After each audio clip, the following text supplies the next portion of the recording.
नमो नमः। आज का पंचांग। आज श्री संवत 2082, सूर्य दक्षिणायन, उत्तर गोल, शरद ऋतु, सौर मास आश्विन, 8 गते, आश्विन शुक्ल पक्ष की उदय व्यापिनी तृतीया तिथि। शुभ दिन है बुधवार और नक्षत्र है चित्रा। शरद काल की महापूजा में मां भगवती के तृतीय स्वरूप चंद्रघंटा माता की उपासना का विशेष दिन आज है। एक ही मां भगवती अलग अलग अनेकों स्वरूपों में अपनी अनेकों शक्तियों से सृष्टि का कल्याण करती हैं। दया और कल्याण की प्रतिमूर्ति मां श्रद्धा और भक्ति से अपने भक्त द्वारा निवेदित हर भाव को, हर वस्तु को भक्त के निष्कपट निश्चल प्रेम के वशीभूत होकर के सब कुछ स्वीकार कर लेती हैं और ममत्व की वर्षा करती हैं। और यदि ऐसे अनन्य भक्त को, ऐसे समर्पित भक्त को कोई व्यथा या कोई कष्ट आ जाए तो मां का हृदय डोल जाता है। वृंदावन के पास के एक गांव में एक वृद्ध व्यक्ति रहते थे। बचपन से ही मां भगवती के परम भक्त। पढ़े लिखे तो नहीं थे, पर उन्हें अक्षर बोध था। संस्कृत को जैसे तैसे वे पढ़ लेते थे। प्रातःकाल ब्रह्म मुहूर्त में यमुना जी के तट पर स्नान के बाद नित्य दुर्गा सप्तशती का पाठ करते थे। उसके बाद ही घर आकर के अन्य कार्य भोजन आदि करते थे। अवस्था लगभग 80 के पार हो चुकी थी, परंतु मां भगवती की उपासना का उनका ये नित्य नियम, ये क्रम अनवरत जारी रहा। एक बार काशी के एक विद्वान आचार्य वहां आए थे उस गांव में। तो ये बुजुर्ग प्रातःकाल ब्रह्म मुहूर्त में जब यमुना जी के तट पर दुर्गा सप्तशती का पाठ कर रहे थे, तो संयोगवश काशी के जो आचार्य थे वे भी स्नान के बाद वापस लौट रहे थे और दूर से सुनने पर बुजुर्ग के पाठ का उच्चारण उन्हें बहुत अच्छा लगा और वो उसी ओर आ गए। अब ये वृद्ध व्यक्ति जो पाठ कर रहे थे शिक्षित तो थे नहीं, तो पाठ के उच्चारण में गलती होनी थी।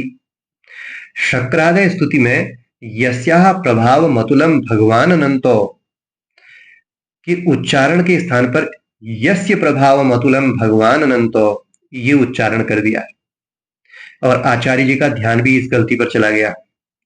यस्य जो शब्द है ये पुल्लिंग और नपुंसक लिंग के षष्ठी विभक्ति के एक वचन का शब्द है और यस्या ये स्त्रीलिंग के षष्ठी विभक्ति के एक वचन के लिए प्रयुक्त होता है।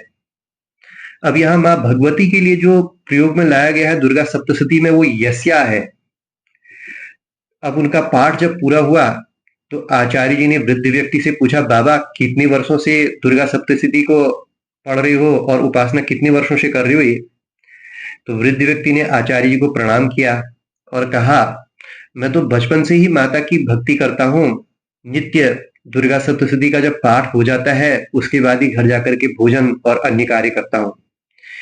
आचार्य ने सीधे सीधे कह दिया, आपको व्याकरण का ज्ञान नहीं है, आप यस्या के स्थान पर यस्य उच्चारण कर रहे हैं। माता भगवती स्त्री हैं, उनके लिए यस्या प्रयोग होता है, यस्य पुरुष के लिए होता है। बचपन से की गई आपकी पूरी तपस्या मिट्टी में मिल गई है। पाठ में त्रुटि नहीं होनी चाहिए, आप वर्षों से गलती पर गलती किए आ रहे हैं। इस बात को सुनकर, और वो भी काशी के एक विद्वान, एक प्रामाणिक आचार्य के मुंह से, वृद्ध व्यक्ति को बड़ा आघात लगा। किसी साधारण व्यक्ति ने कहा होता तो कोई बात नहीं थी, लेकिन काशी के प्रामाणिक विद्वान आचार्य ये तो सच ही कह रहे होंगे। ऐसा सोच करके वृद्ध व्यक्ति आघात में मूर्छित होकर के वहीं गिर गए। मां भगवती तत्काल वहीं पर प्रकट हो गई और आचार्य से बोली, किसने कहा मैं स्त्री हूं? क्या वाक सूक्त में मैंने ये नहीं कहा है कि अहम प्रकृति पुरुषात्मकम जगत? ये मेरा प्रिय भक्त बड़े भक्ति भाव से, बड़े प्रेम से वर्षों से प्रतिदिन मेरे महात्म्य को पढ़ रहा है, बड़े प्रेम से मुझे सुना रहा है। इसके मुंह से उच्चारित प्रेम व भक्ति से शुद्ध एक एक अक्षर को मैं स्वीकार करती हूं। इसकी एक क्षण की भी तपस्या मिट्टी में नहीं मिली है, किंतु तुम्हारा ज्ञान मिट्टी में मिल गया है, जिस ज्ञान के कारण तुम विवेकहीन होकर के प्रेम पूर्वक की गई भक्ति और शास्त्रीय ज्ञान को पृथक नहीं कर सके। इस प्रसंग में स्पष्ट होता है कि त्वमेव माता च पिता त्वमेव त्वमेव बंधुश्च सखा त्वमेव त्वमेव विद्याम द्रविणम त्वमेव त्वमेव सर्वम मम देव देवो। माँ भगवती पराम्बा सत रज तम हर गुण के साथ हर काल में, हर रूप में, हर स्थान पर विद्यमान रहती हैं।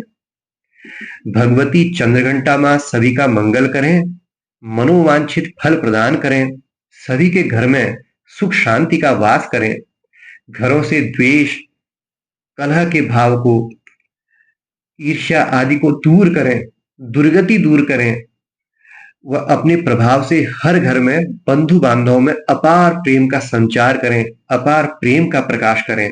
इसी शुभकामना के साथ नमो नमः।